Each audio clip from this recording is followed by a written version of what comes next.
Poached fish with दिल sauce.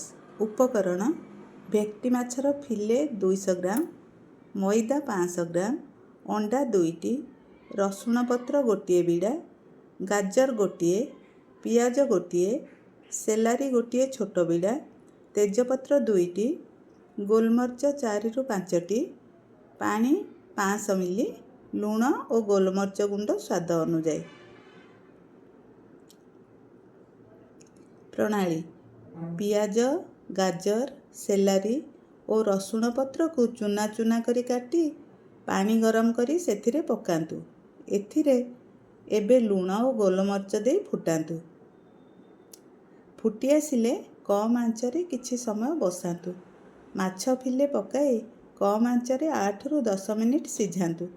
माछ को पानी रू बाहर करी सर्विंग डिश रे रखंतु। सेई पानी रे मैदा पकई कम आंचरे घांटंतु। देखिबे मैदा जेपरी टेड़ा न हुए। अंडा केसर फेंटी सेथिरे मिसांतु।